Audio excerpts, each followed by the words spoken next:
You are listening to the Complete Developer Podcast, the podcast by coders for coders about all aspects of creating your best life as a developer. I'm Will, the accomplished developer and aspiring software architect. And I'm Beej, the advancing journeyman developer. Complete Developer Podcast is supported by listeners like you. We are now on Patreon at www.patreon.com/Complete Developer Podcast. Hey, Uncle Beej, tell us a story. Once upon a time, there were 3 developers sitting around a table. One of them looks at the other and says, "Hey, Uncle Beej, tell us a story." So Uncle Beej sits a little straighter and begins, "Once upon a time, there were 3 developers sitting around a table. One of them looks at the other and says, 'Hey, Uncle Beej, tell us a story.'" We're beginning the new year focused on our theme for the year, building your story. In this episode, we talk about writing your story. We'll start by discussing the basics of storytelling. Next, we'll delve into social and personal stories, then talk about not letting other people write your story for you. Finally, we'll discuss the benefits of actually writing it down and how this all relates to making you a better developer. But before we get started, Will, what have you been fighting this week? Well, it's actually been fairly easy. I've been kind of taking it easy. I'm kind of trying to recover from a little bit of burnout from earlier this year, so I haven't been really pushing myself hard. And yeah, so I'm coming home and I'm writing outlines and stuff, and I'm writing emails for the show, but I'm not pushing extremely hard. Nice. And it's been real nice here lately. Mm-hmm. Other than that, I've been like freezer cooking and stuff like that, cooking meals to put in the freezer to heat back up later. And I cooked I think 40 this weekend. Like I used 2 Costco sized bags of onions this weekend, which is insane. Yeah. So I've been kind of taking it easy. I know I'm going to hit the ground running right after the first of the year. And so I'm just kind of chilling out. Down. Yeah. I'm chilling out a little bit. Nice. That's really cool. I'm doing the exact opposite. Yeah. We're in a long sprint because we wanted to get through the holidays, and it would have hit right mid, and some people were taking vacation, and it would just been really bad. Honestly, I'm a bit off today as I don't normally go into the office on a Monday. We had our department holiday town hall this morning, which, by the way, congrats to Dave. I didn't say this to him on the Facebook Live, but he won a Star Award. Nice. So awesome. Great job, Dave. He's come in and talk about hit the ground running. He came in a few months ago and just has been a huge hit. Yeah. He's done a lot of great things since he started working. Well, he's the kind of guy that just shows up and nukes everything that is in front of him. So I'm glad he won something for that. So the intro, that story that never ends, so to speak, is something my grandfather used to do. You had a look on your face, and I'm like, all right, I got to explain this. I was like, are we doing an episode on recursion? That would be good for that, yes. But no, he used to tell a similar story, except for instead of developers, they were privates in the military. And they're asking their sergeant to tell them a story. And so that's something that actually I shared that when I spoke at his funeral several years ago. And it's really odd. The funny story like that I told, I ended up kind of tearing up on, but the heartfelt, kind of almost sad story that I told, I ended up kind of giggling on. Yeah. It's just weird the way emotions work in a situation like that. Speaking of weird, while most people do spring cleaning, personally, I'd rather be outside riding my bike. So I do late fall, early winter cleaning. Yeah, I kind of do the same thing because I kick stuff off in the spring. Mm-hmm. So I guess it's late winter for me. I've been cleaning out some closets, taking things to storage, throwing some stuff away. But mainly I've been making myself some room to build a meditation area in my walk-in closet. Yeah. I kind of wish I had a spot like that. I really don't. Like I use my office. Yeah, but you got a window in there. I got a window in there, and the neighbors, 400,000 candle power outdoor lights that are just, I swear if you look at them, you will go blind. Oh yeah. And it's not ideal. Like at my old house, I had a outbuilding off the garage that I could go into that was perfect. Yeah, I remember that. And I don't really have that here, and I wish I did. Mm-hmm. I'm also cleaning some things out of my storage unit to make room for the futon that I've got. My dad is buying a new couch, and so he's going to give me his old couch and recliner, which, by the way, Will, could you help me move some furniture next weekend? Is it not oak this time? No, it That's is not. good. So that'd be the first non-oak piece of furniture that you have. Well, no, the futon's not oak. Yeah, there is that. Yeah.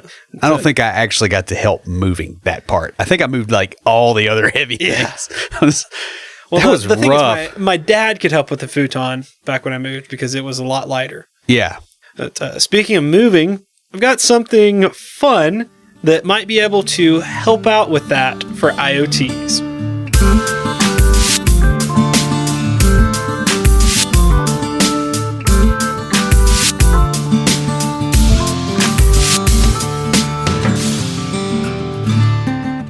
This week for IoTs, I've got an article titled, Are Exoskeletons the Future of Physical Labor?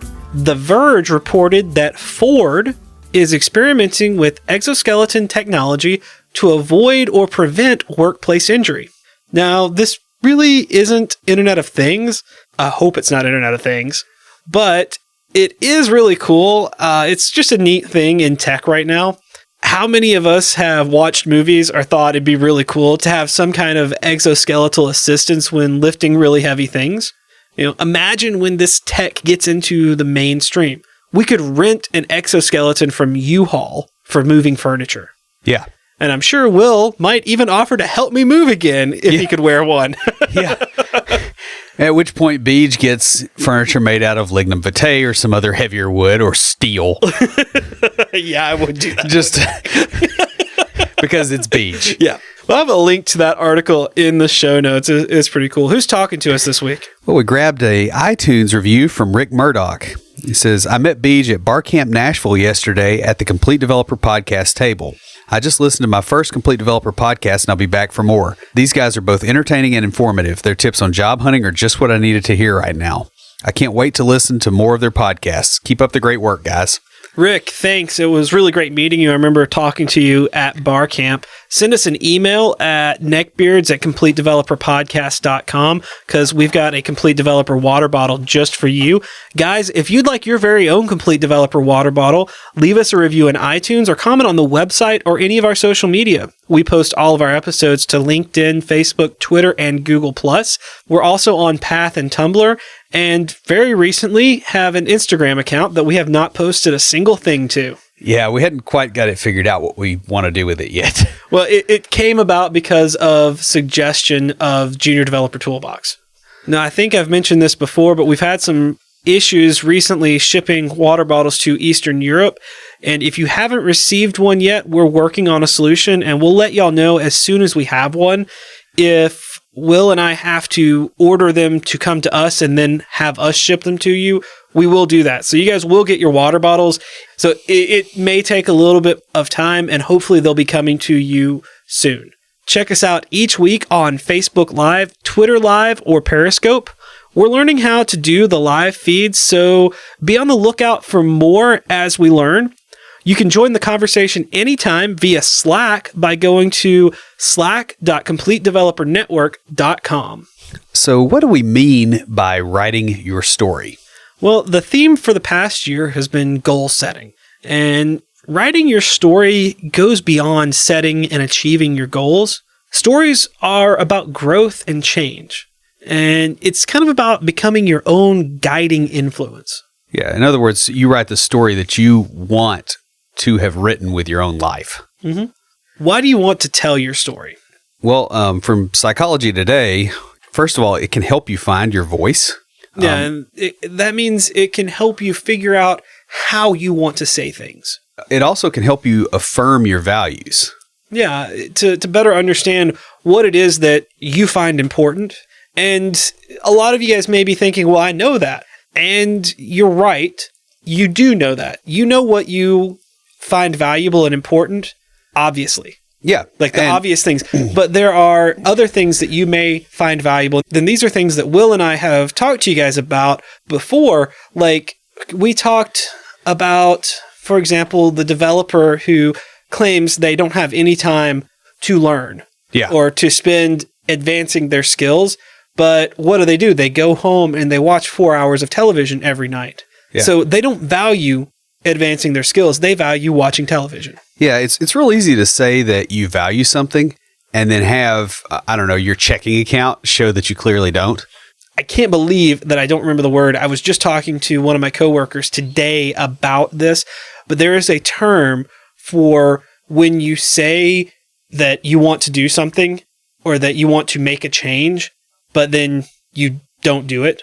Like cognitive dissonance? Not cognitive dissonance is a single word for this, but it's basically this idea of I claim to value this and that I want to be like this, but I'm doing nothing to get there. Oh, yeah, it's called laziness. Not that, but yeah. Yeah. Well, I mean, I think it's very easy to talk about the things that you value and to not act on that. In fact, my personal experience has shown me that a lot of times I will talk about something that I value and then not do it. Whereas if I just shut up and do it, I will do it.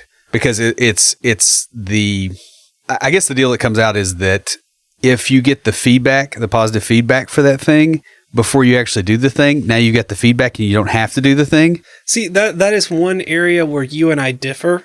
And because you like to, like you're the extrovert and you'll feel held accountable, right, by putting your goals out there. Exactly. And that's part of how this podcast even started. Yeah. Was to get an external way of feeling accountable. I know the whole reason I even got into listening to podcasts was based around this idea because of, guys, don't hold this against me, but Jay and Silent Bob Grow Old. I'm a big Kevin Smith fan. I love his movies. Jason Mewes is an amazing man. He has made a huge recovery from being addicted to heroin and other opioids to now having a family, owning a home, being a successful producer in the movie industry. And that was because his friend, Kevin Smith, started doing a podcast with him every week and having the fan base basically hold him accountable. Yeah. And I mean, honestly, like this podcast has shown your story arc, but it's also shown mine. Mm-hmm. I used to be very shy. You did. And I had a lot of that still left when I started this podcast, and I wasn't very good at marketing myself, and I wasn't intending to market myself. I wasn't taking the appropriate action and putting the story out there and kind of going, okay, how do I want this to look? How do I want this to fold together? Forced me to do it. Mm-hmm. It can also help you find peace or hope. I mean, it did that with Jason Mewes. It did that for me because I was coming out of a very dark place, leaving med school, getting divorced, and several other things going on in my life. I was in a dark place when I started down the path towards development. And, then we started the podcast, and it has helped me getting my story out there to be happier, to be in a better place in my life. And I've still got a ways to go, guys, I'll be honest with you, but I am a lot further along than I was 2 years ago. Yeah. So I would definitely agree with that as somebody that saw you pretty much at your darkest hour, I think. Yeah. Or, well, not at the very darkest, but pretty close to it. You're a couple states away at the darkest, I think. Yeah. You saw me like a week after my darkest. Yeah. Like we went out to dinner. Yeah. I remember that. Yep. Those are good hot wings too. Those were, yes. They were greasy though. Those always are greasy there. Though. Yeah. Anyways, the final thing is, and we've kind of talked about this a little, sharing your story can help others. And we've mentioned Jay and Silent Bob Get Old, but that helped me a lot.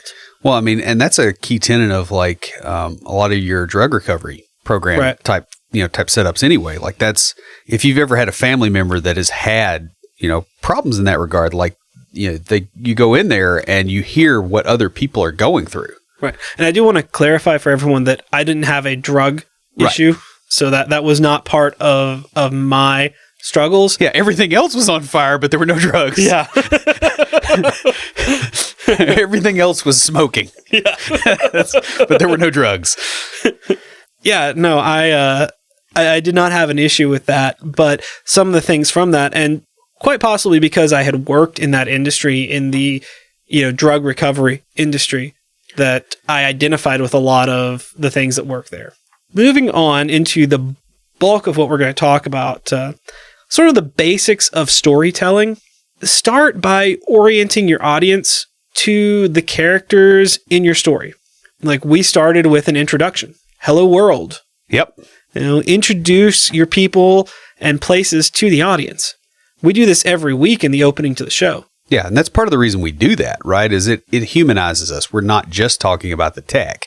You know what we're going through in our personal lives as well. And there's a reason for that, is that it makes you more engaged. It also makes us have to deal with those things. Right. The characters in your story will face a challenge or crisis that changes their world. And we've talked about the things that I went through that changed my world and led to me coming into development. But this could be changing careers, could be going off to college. It doesn't have to be negative, though it could be negative events in life, like ending a relationship. Yeah, or starting one. As a negative event? Hey. Could be. We all have our exes. And for some people, they live in Texas. Oh, never mind. I know exactly who you're talking about now. Oh, it took a minute. I was referring to the song, but yeah, there you go. The event itself doesn't have to be a drastic one, but the impact should be meaningful, drastic, basically. Typically, there are two types of people in stories. Those that change when faced with challenge, and those that do not. What you want is to be the character in your story that changes. Right, because otherwise, why are you coming up with this? Right. Like you're trying to get to an end point in a character arc for yourself. Now, that doesn't mean that everything about you changes, but there's a reason that you're pursuing these things, and that should be the thing that drives that change. Mm-hmm. Continue to be that character that grows and changes to face new challenges. So don't just change once, but you need to grow your changes and as you go along. Right. I don't know that we're necessarily going through like the full on, like the Joseph Campbell thing, because that's a huge topic. We're not about how that works, but this is just the general structure of story. Like if we use Star Wars as an example, Luke Skywalker wants to get away from the farm. He's bored to tears. He wants to go fight the Empire. That's what his story arc reflects. He changes in response to where he wants to go. Han Solo has a story arc. Han Solo's, he wants to avoid the Empire as much as possible, but his story arc changes because of the conflict that he encounters. And, if you look at the different Star Wars episodes, the first one's about Han Solo. The second one is Luke Skywalker's change. And the third one is Darth Vader's. And then one of those characters... And then the prequels and the others don't matter. And then one of those characters that never changes is Princess Leia. Right. And there are characters like she starts being nice to Han eventually, but that doesn't really count. No. Well, so there are characters like that will not face challenges that change them. Right. I mean, you don't ever see Jabba the Hutt go on a weight loss program. No, he no Subway sandwiches for this slug. Yeah, we're not going into the in-depths of those types of things. What we're talking about is, we wanted to kind of give an overview of storytelling so that you can understand what we have to say in the rest of this episode based on that context. Because next we're going to talk about your community story or the story of your tribe. Then we'll talk about your personal story, the story of your life. And then we're going to kind of get into not letting someone else write your own story. The story of your tribe. What is a community or a tribe? Well, the smallest unit of it is your family. I mean, that's the first community that you're ever a part of. This is where we first learn about community. And usually, this community lasts a lifetime. Yeah. Doesn't for everyone. And there are people who do not have the same family structures as others. Right. But this is generally where that first concept of community and tribe comes from. And the next one is cultural heritage. And this also, just as an aside, is why you have so many flashpoints in the world right now, is people this is part of their story arc, and they don't want somebody else writing their story. Part of the problem is as the world becomes more connected and we start forcing people into melting pots. Right. They're trying to hold on to their heritage. And this is just an observation I have made is it's one thing to respect each other based on, hey, you have a cultural heritage, I have a cultural heritage. They're different. That's really neat. I like to learn about yours. You'd like to learn about mine. Versus, hey, we have to blend ours. Yeah. And you have to give up some of yours and I have to give up some of mine. And that's where you get the tension. Your culture makes you different than somebody else. And that's okay. You know, that like people talk about like in-group and out-group, like that's a bad thing. It's not. Identity is identity. You are you. You're not, you know, a part of a herd. Mm-hmm. That's not necessarily a bad thing for your story. It can be if you start to be a jerk about it. Right. But it's not a priori bad. Yeah, it's not bad in and of itself. Right. And the next is like religious affiliation. Your religious affiliation, it's sort of like when we were discussing the episodes on time. Right. That is sort of the core of how people organize their world. And that's what they hang everything off of. Yes. For a very long time, if not for their entire lives. I would say your religious affiliation and cultural heritage are the second tribes that you have. So the first is your family. That is where you first start to learn about community and tribe.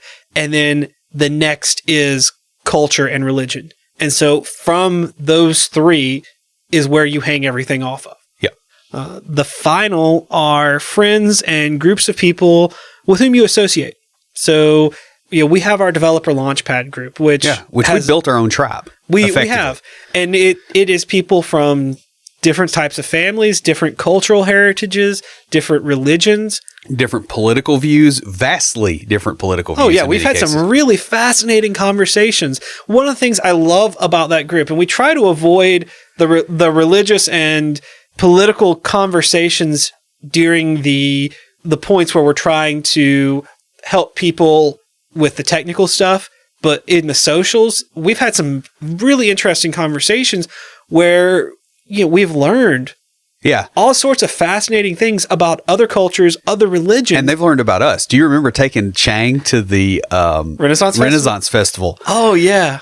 Because that was completely new for him. He'd never seen anything like that. Oh, yeah. He told me before we went, when we scheduled it, he said, I am so excited. I want one of the big turkey legs.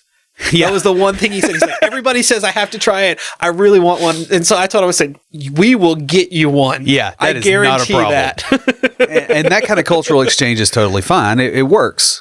Oh, yeah. And so, you know, we're not saying lock yourself into a culture. We're saying that this is the starting point for where you hang all the pieces off of. This is how you navigate the world. Oh, yeah. And speaking of Chang, I had several conversations with him. He's from Taiwan. And what's fascinating is I learned from him, my sister, who we were just talking to on the Facebook Live, has a foreign exchange student from Taiwan. So when I went up to visit, I had some reference point, thanks to Chang, that I could talk to her about. And then we were able to have a conversation and we could compare. I was like, okay, this is what you guys do in this, you know, for this holiday or for this. And this is what we do. And it's a fascinating thing if you go into it with, and I don't want to use the term open mind, but you go into it with an accepting mind. Yes, that is it. Accepting mind of, I'm here to learn about you. That doesn't mean I have to change. Yeah. It just means I get to learn more. And that may change me. That may change my view of the world. It may not. Right. And that's okay either way. Yeah. And of course, Chang is totally prepared if he ever runs across like a large group of nerds that have got an Etch-a-Sketch view of history, because we took him to the Renaissance Festival. Yes. He's also prepared if he ever runs into a large group of rednecks. Yeah. Because he hung out with us. There is that. But guys, our social or community story conveys the social norms of our tribe. And that's what Will's been talking about. That's what we hang things on. It tells what is and is not acceptable behavior within our group. Like I said, with Developer Launchpad, we have developed this tribe to where it is acceptable to talk about those things at our socials. It is not acceptable to talk about those types of things at our code jams because the focus is on the learning and the working together to build something. Right. And so while you may have a fascinating conversation, we will ask you to take that outside Right. Because it is going to distract other people. That is not the focus there. And we've developed that and had a lot of success with it.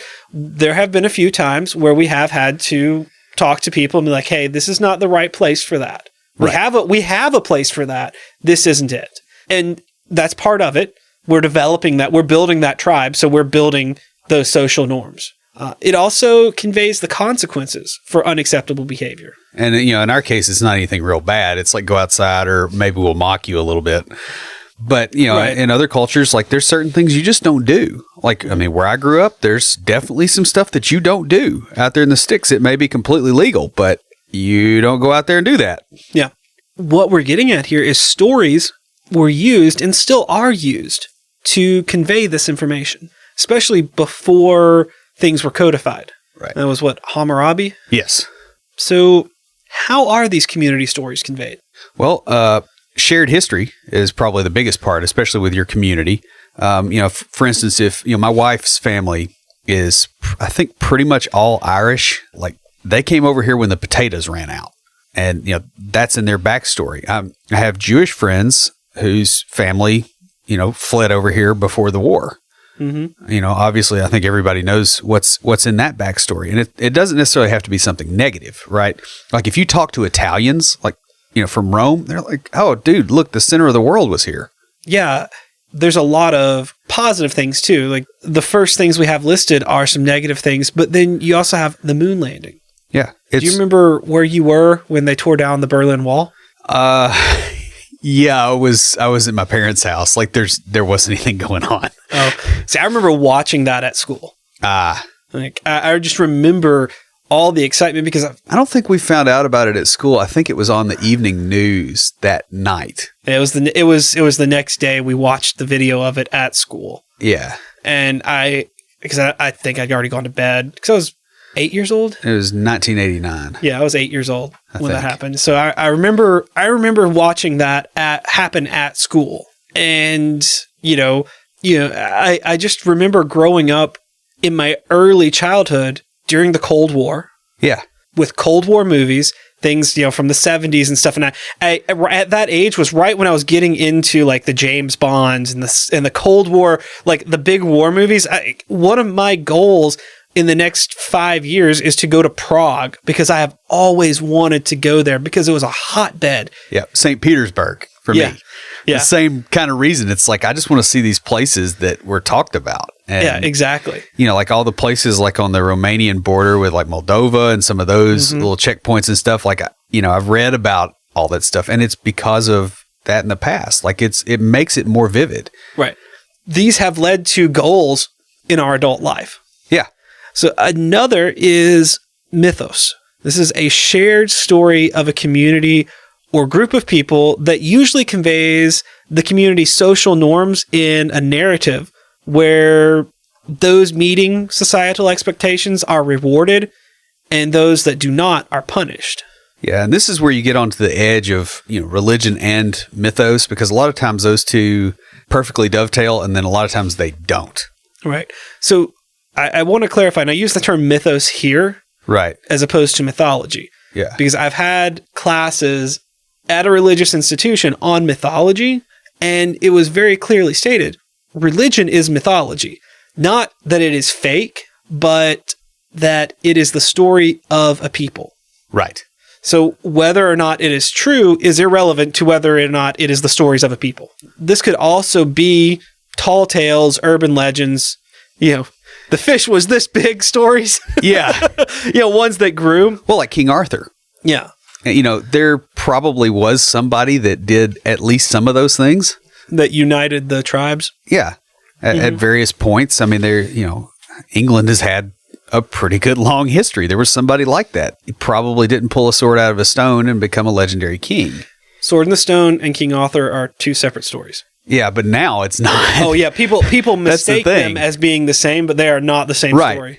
And I mean, that's the other thing, too. I'm also a pedantic nerd, guys, just FYI. But stories blend over time. They do. That's the other thing. You may have 2 or 3 stories that are tied together that weren't, a few hundred years ago. Yeah, there's some things on, I think, Merlin and his relation to King Arthur and that are actually more likely he was a separate leader and the stories got merged. Yeah. And the big point here is that stories are not necessarily intended to be 100% true. They're intended to guide people. And in more modern days, we have books and movies and things like that. Like just earlier, when talking about stories, Will referenced a series of movies that almost everyone listening has seen. Well, and there's a reason for that. It's a shared vocabulary, right, effectively. Yeah. Like Star Wars. I would bet almost every single one of our listeners has seen the original trilogy. Yeah. And, so they've seen, The Empire Strikes Back, right? Mm-hmm. But, I mean, that's basically the story of Osiris. Yes. In a lot of ways. And they know that Empire is the best. Right. Because they're smart people. Yeah. I could tell you, okay, you've probably seen The Lion King. Somebody that doesn't have the cultural reference to Hamlet might not understand that, or they might not understand The Lion King, but they understand Hamlet. You pick the story that fits the mold. It's like a design pattern. Darmok and Gillard at Tanagra. Yeah. So that was an episode, for those of you that didn't watch Star Trek TNG. We've had some guests on here that were big fans that would have understood that. Yeah. That was an episode where they ran into a culture that only spoke in references to their mythology. Yeah. And they had to figure that out in order to communicate with them. The way we perceive and tell community stories is changing with globalization. For example, when I say White Rabbit, what do you think of? Yeah. I actually thought of The Matrix. Yeah, I was going to say, do you think of The Matrix or do you think of Lewis Carroll? One comes from the other. Right. But, when I say White Rabbit, a lot of people think Follow the White Rabbit. From The Matrix. From The Matrix, yeah. America was once called a cultural melting pot. But with current technology, the world is a melting pot. Not only are our communities diverse, but we're able to join larger groups than just what's around us. And, your preferred chosen group now doesn't have to be just based on proximity. It can be, hey, these are people that are interested in what I'm interested in. I know growing up, I was, a big computer nerd. Yeah. And I had about 3 friends in high school that were big computer nerds. I had other friends, but I had a little small community of 3 friends that were big computer nerds, took programming classes with me. But when I got home, and I sat and listened to Ace of Base and got on my computer, I could log into those message boards and I could talk to a much larger community of people that were into the same kind of things I was. Yep. For another one is our Slack channel. We have members of our Slack from all over the world. We've had difficulty mailing some water bottles to them. Yeah, which is not something you would ever think about. We didn't think about it when we started offering water bottles. Can we get them there? Mm-hmm. And we learned that, maybe you can't. Yeah. Now, for how this affects your work life, check out our recent episode on distributed teams, because we go in depth on those issues there. Now that we've established our community, let's talk about your personal story, or the story of your life. Your story is the narrative you create with your life as you work towards or against your goals. What story are you telling with your life? Yeah, and this is like the whole checkbook register thing. We've had a number of politicians lately here in the U.S. and a number of media figures that recently got called out on the fact that their projected image was not the story they were telling with their lives, in a pretty bad way. And, the truth eventually does come out. And so you need to think about what story you're creating with your life. Even if the truth doesn't come out, it comes out to you. So are you telling the story with clear set goals, with movement towards a theme, or is your story more like a Monty Python sketch? Right. How do you know he's the king? Wait. You want to avoid being whipped around without any control. You're bouncing from one thing to another with no end or next level in mind. Yeah, and this was what my early career was a lot like. I'm reacting to what I'm encountering. I'm not picking where I'm going. And you don't ever want to be in that situation. I've been in relationships like that. So have you. Mm-hmm. And I've been in friendships like that. I've had family act that way as well, where you find yourself reacting to what they're doing versus going, okay, here's what I want, and I'm going for that. This comes from not setting or actively working towards your goals. It can also be situational or even come from an outside influence. And we're going to talk about that in just a little bit. But setting smart goals and actively working towards them can help mediate or prevent this. And this is sort of what building your story is about, is how you work towards your goals and being more effective in doing that. And that's where we're going this year. We focused on building your goals, and now we're focusing on how you achieve those goals and how you build a life around that. Yeah. And before we get too far into that, I mean, you also want to be careful that you avoid goals that are too rigid. Like, this isn't going, okay, I'm going to do this on this date. I'm going to do this on this other date, and then I'm going to do this. It's more like, hey, I want my life to kind of follow this arc. I want to get to be, instead of me saying I want to be a senior, software architect at Microsoft, I want to be a senior software architect that works with distributed systems. Mm-hmm. If getting sick or injured completely destroys your story or your goals, then they are too strict. Yes. And, Will's hernia that we've talked about did not destroy his goals because they are not that strict, but it did change his timeline some. Yeah, it hosed my timeline by about probably a good 6 months. But it didn't destroy those goals because you weren't too strict on them. And this is kind of a review, but with your goals further out, the larger the goal, the less strict you want to be. Right. And as you narrow that down, as you get from your 5-year to your 1 year, you can add a little bit more strictness, a little bit more definition to it. Then as you get down to your tasks, what am I going to do this week? That's where you want, all right, I'm going to do these things towards achieving my goal. Right. And you'll see this in stories like Lord of the Rings, for instance. Mm-hmm. Frodo has to get to, I think it was the inn at Bree by a certain date. He has to throw the ring in the fire eventually, right? Like, those are two very different lengths of time for a goal. Mm-hmm. So it's important to know which one you're on. Exactly. You may have set your expectations too high or need to break them down further. So if Frodo had said, I need to throw the ring in the fires of Mordor by this date. Yeah. Then he would have taken more dangerous shortcuts and probably gotten killed, and the movie would have ended very differently. Right. Or the book, but yeah. Yeah. It can also be a situation where the structure is placed into your story. And that's something we're going to talk about in not letting other people write your story. But you want your story to be a flexible kind of choose your own adventure. Like, have a goal or set of goals that you are working towards, but don't force yourself into a set path to reach your goals. For example, Will has goals that he is working towards. Getting the hernia, having the surgery, changed a few things on his path towards those goals. Didn't change the goals, it changed the path. Right. And if he had been too focused on the path, it would have destroyed everything. And how many people have you and I seen that we know who get so focused on the individual tasks leading to the goal that when something comes up, it destroys everything and they never reach that goal. Including a good thing. Right. Especially good things. Yeah, that's the worst, is when it's a good thing. And then they're just flat-footed and they're like, I don't know what to do now. Like, you want to maintain optionality. Well, more optionality the further out you go. An example of this is I had the goal of working for a healthcare company. That was my goal. Yep.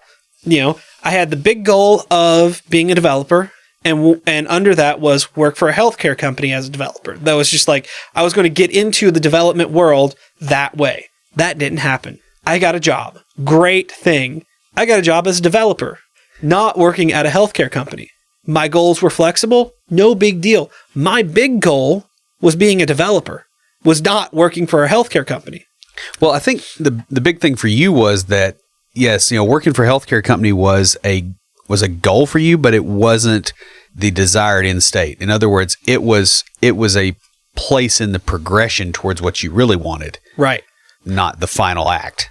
And sometimes people get what they really want a step or two early, and it completely throws them off. Yeah, or that it takes them longer. Right. I think it's the difference between traveling, from some distant location to your house. If you're halfway there and the river is flooded and you have to go around, you maintain optionality and you go around it. If you get to your house and your house is flooded, that's a different thing. So the big thing is to not force yourself onto a set path to get your goal. I'm going to get my goal. Here's the steps I think that I'm going to have to take, but I'm going to be constantly reevaluating and readjusting. This is what your GPS does. Yeah, I mean, this is what the agile process does. Because we were talking about this at work just today in a meeting about the point of agile is we reevaluate and we go, hey, this isn't working. Let's find a better way of doing it. And this is something we learned in martial arts too. You know, somebody that gets really focused on doing a wrist lock, they get hit in the face. Somebody that says, I'm going to knock this guy down, however I have to do it, tends to do a lot better job of knocking the other guy down. Right. So finally, don't let someone else write your story. You want your personal story to be different from your community story. It doesn't have to differ widely, but you don't want your community writing your story for you. Yeah, and this is a big thing I see with developers, right? Like there's the progression. I'm going to be a junior dev, I'm going to be a mid-level dev, I'm going to be a senior dev, and then I'm going to be an architect. Or I'm going to go into management. And it's like, here's your progression, here's your story. Everybody does the same thing. That may not be for you. You may go junior dev, mid-level dev. Entrepreneur. Yeah, or junior dev, mid-level dev, project manager. Or junior dev, mid-level dev, senior dev, podcaster. Yeah. And Speaker, author. Yeah, There's you a lot of may paths never see you can that take. coming. Yeah. Because I didn't. There are a lot of paths you can take. This comes about from over-influence of your community story. And to avoid it, you need to set proper boundaries. Yeah, and we're going to talk about boundaries probably quite a bit this year, just as a consequence of building your story and thinking about the whole arc of your growth as a human being, because boundaries are a big part of it so that you're not what somebody else wants you to be. Boundaries are a big part of one of our favorite stories. Oh, yeah. It's sort of truth. Yeah. Sorry, I couldn't help that. But next, your employer has their own story that they are writing. Now, you're a part of their story, but you don't want them writing your story. Right. And we've discussed this before. You can get in on your employer's story, which is, like, this is what I've done at my job. Is I'm getting in and I'm going, hey, since you're trying to do this, here's the goal you're getting. Now, here, let me help you get there. Hey, we could go this way and get there better as far as like the long-term goals of the company so they can see the buy-in.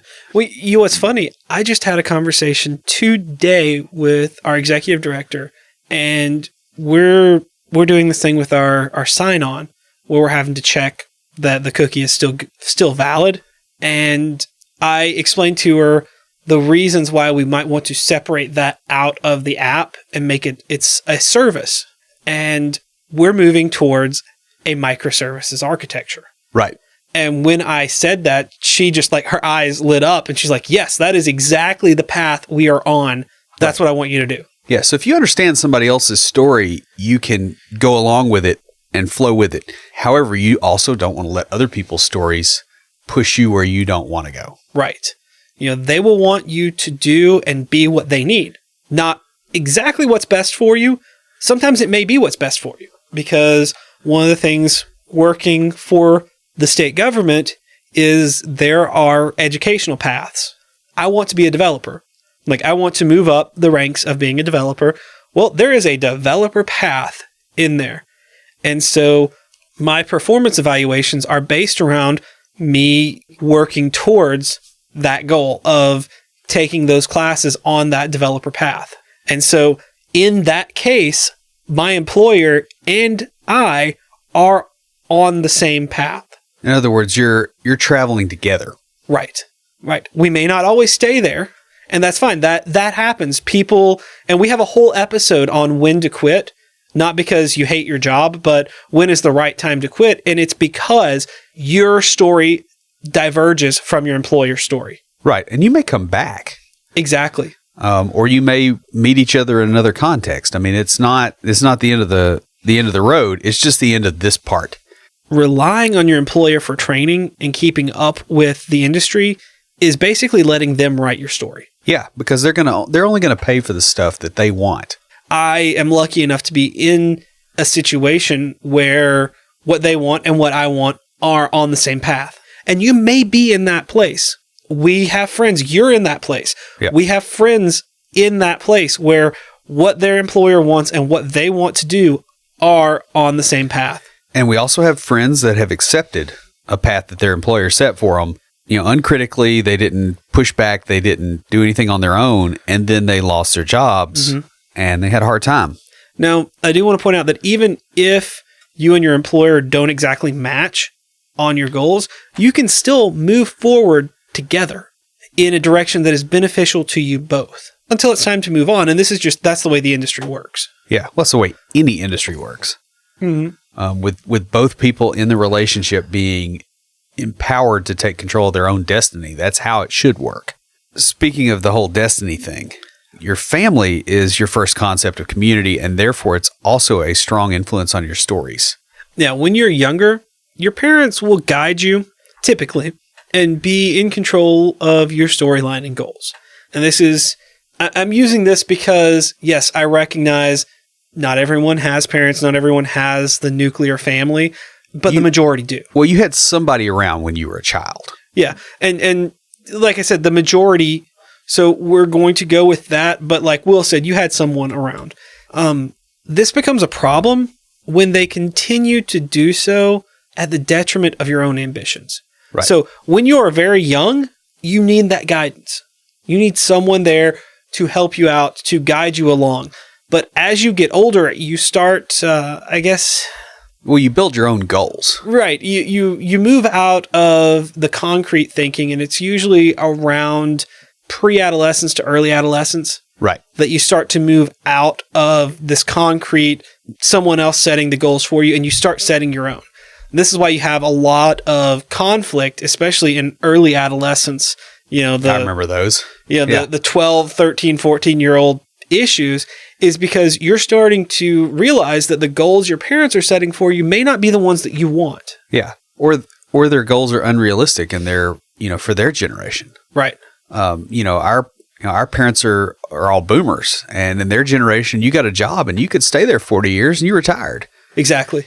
And so, they'll look down on you because you switched jobs, you switched jobs after 5 years. I can't believe you did that.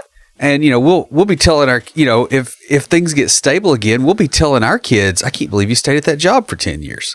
If it gets back to the way the boomers had it, which it probably won't. Well, I will be honest, for me, even coming into the tech industry, it is a little awkward to think about most people stay at a job 3 to 5 years on average. Yeah. Because one, I had the boomer and, my grandparents too, that were, you got a job and you stayed there, unless something big happened or like you moved. Of course, I say that, and my grandfather on my dad's side was a brick mason, so he moved job to job because it was like, you build the thing, there's not a job anymore. Yeah. But they still had that attitude and like that loyalty to the job that doesn't make sense anymore. Right. I know when I was working in medicine and in psych, that's still there to a degree. Yeah. There's still a lot of loyalty to the job in that. But outside of that, of course... Well, in tech, there isn't any. Right. There isn't, because it's you have to move to grow so much in that. And it's kind of weird because where I work, everyone else in the department, all the other divisions, there's loyalty to the job. There are people that have 30 or 40 years of service, not in the exact same job, but in the same division. Right.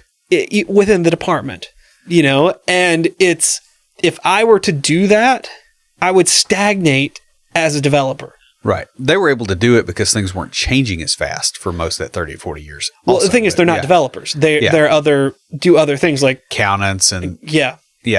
But we're kind of at the forefront of change, and it's just you can't stay put. Right.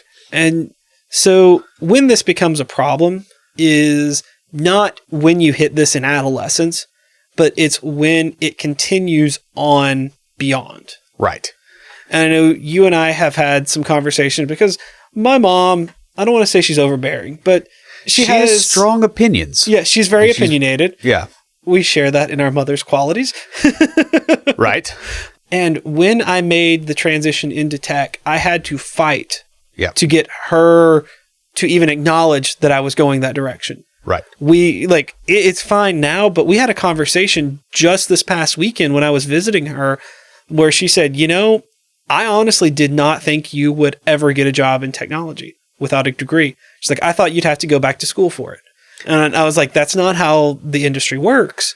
And she's like, she doesn't understand that because she's a nurse. She's not in an industry that makes any sense. And I had always been in medicine, so it did not make sense. Right. And I remember talking to my parents because, I changed jobs, I think 3 or 4 times in 1 year.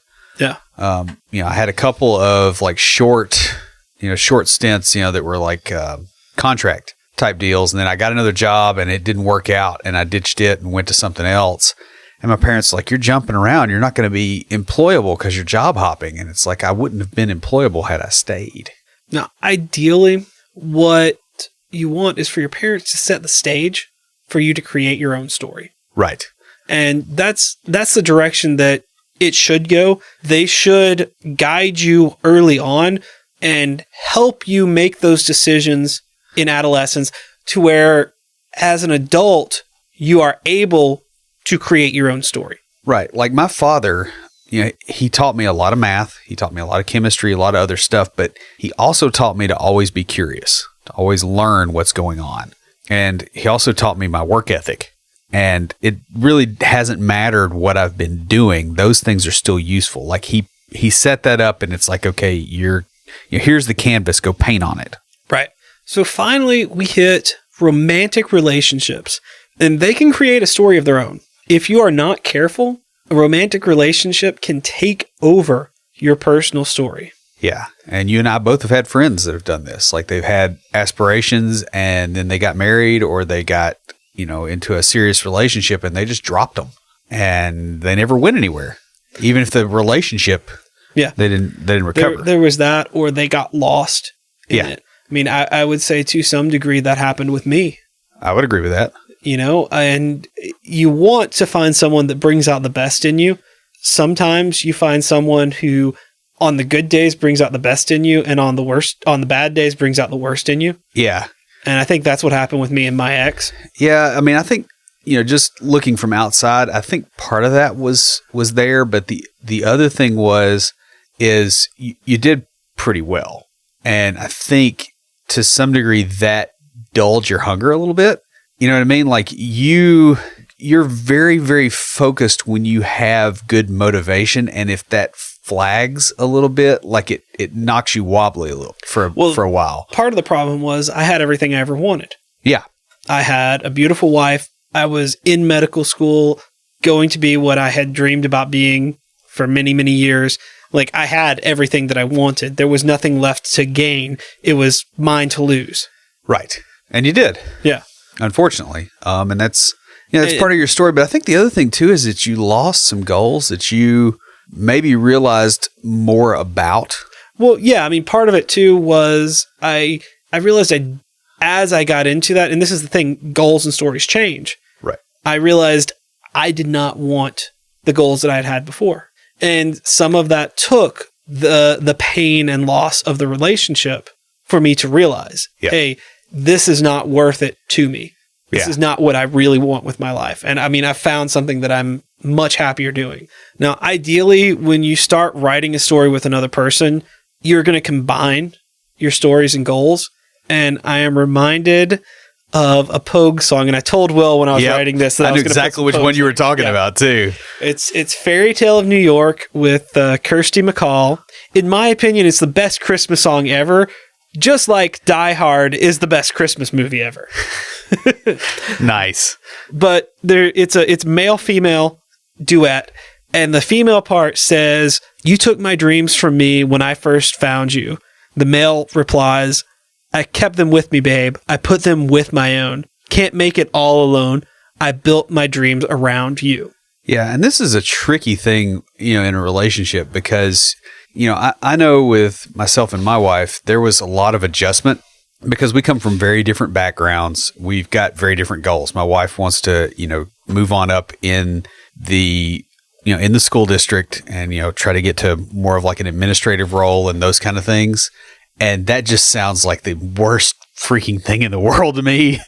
And I'm sure that what I'm going for, like the entrepreneurial uncertainty and all those kind of things, that sounds horrible for her. And it took a lot of time to really be able to, I won't say see it from the other person's perspective, but get to the point where you're like, okay, I'm at peace that they're going for this thing and it's not going to screw up everything for me. So when my ex-wife and I first met, our goals were the same. We wanted to be doctors. Right. And when that changed. Yeah. As we've stated several times, this podcast started as my story of my journey into development. It's become more as Will tells his story along the way, more through flashback.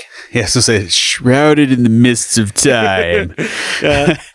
Now it's about our journey as developers and our journey to help others along in their journey. Yeah, and our journey to become more than just developers, honestly. Right. So no matter where your story began or where it is going, you have a unique story to write. We've shared some of our stories here, and we're going to share a lot more along the way. Whether you write it down, podcast about it, or just tell a few close friends, be the author of your own story. That pretty much wraps us up. Before we close everything out, Will, what do you have for us this week for Tricks of the Trade? Well, I just kind of want to add to some things that we touched on in this episode, and that is the power of narrative. It's not just the way you say something, but the ideas that you excite in people when you say things. So, like, for instance, I've gone to my boss and been like, hey, we need to do like a component-based design, and, that would be cleaner. And that's what other developers have done, and they've gotten shot down because it didn't mesh with the immediate goals. Well, I've gone to management, and instead of doing it that way, I'm like, hey, if we want to be able to scale this thing, we've got to break pieces apart. And to do that, we need to break things into components so that we are set up when you land these big deals, for the end goals of the company. Having all this stuff broken into components will actually make that easier, makes it easier for you to scale. You're set up better so that it's not as painful of a transition for where you're very clearly going right now.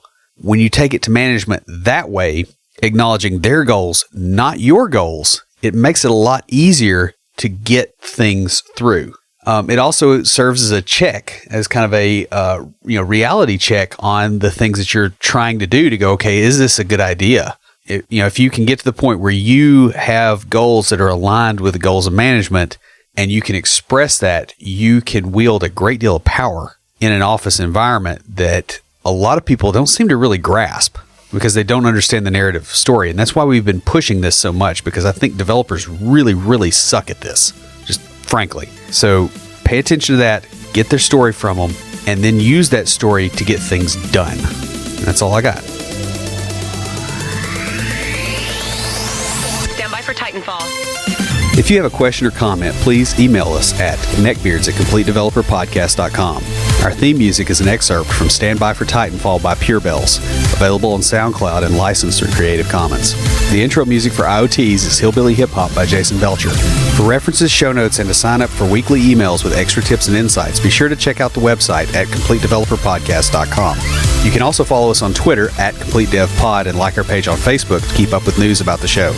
Look for us each week on Facebook Live before we record each episode. Thanks for listening. See you next time.